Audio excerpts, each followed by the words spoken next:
ابراہیم علیہ السلام نے اپنی نسل کو آگے لے کے چلے اور صرف بیت اللہ شریف کی تعمیر میں ان کو ساتھ نہیں رکھا، تعمیر میں بھی ساتھ رکھا، جہاں آپ نے عبادات کی ان میں بھی شامل رکھا، دعاؤں میں بھی شامل رکھا۔ ہر فیز پہ ابراہیم علیہ السلام کے ساتھ اسماعیل علیہ السلام تھے۔ تو اس میں ٹیم بلڈنگ بھی ہے، چھوٹوں کو لے کے چلنا بھی ہے، اور اپنا ہر قسم کا جو ہمارا فوکس ہے نا یا ہماری ذمہ داری ہیں وہ دینی امور کی ہیں، دنیاوی امور کی ہیں، اگلی نسلوں کو بڑے اچھے طریقے سے پہنچا دینا، تو جنریشن گیپ کو ختم کرنا اور اگلی جنریشن کو ساتھ لے کے چلنا۔ جب بھی ہم پڑھتے ہیں نا تاریخ کعبہ، بیت اللہ شریف کی تعمیرات، تو اس میں نام اوپر سے آتے آتے ابراہیم علیہ السلام پہ رکتا ہے، پھر آگے آتا ہے۔ اسماعیل علیہ السلام کا نام اس لسٹ میں نہیں آتا، آپ کے ساتھ تھے وہ۔ یہ بیت اللہ شریف کس نے بنایا؟ ابراہیم علیہ السلام نے۔ جی، یہاں پہ کیا ہے؟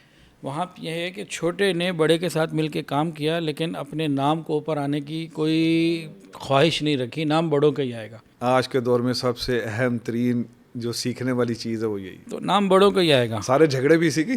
اسی سے جھگڑے کھڑے ہوتے ہیں، وہ ساس بہو کے جھگڑا بھی سارا اقتدار کا جھگڑا ہے۔ اچھا، نام بڑوں کا ہی آئے گا، جو بڑا ہے اس کو بڑا ماننا ہے اور کریڈٹ بڑے کو جانا چاہیے۔ جب چھوٹے یہ بات سمجھ لیں کہ ہماری محنت کا کریڈٹ بھی ہمارے بڑے لیں اور بڑے ان کو ساتھ رکھیں، تو آپس میں چیزیں بہت اچھی رہتی ہیں۔ یہ ہر ادارے کا ایک مسئلہ ہے، یہی ٹیم بلڈنگ ہر گھر کا مسئلہ، یہ ٹیم بلڈنگ، اور اس کو سیکھنا پڑے گا۔ ویڈیو کے نیچے سبسکرائب کے بٹن پہ کلک کریں، بیل کے آئیکن پہ کلک کیجئے تاکہ ہر نئی ویڈیو کی نوٹیفیکیشن آپ کو مل جائے۔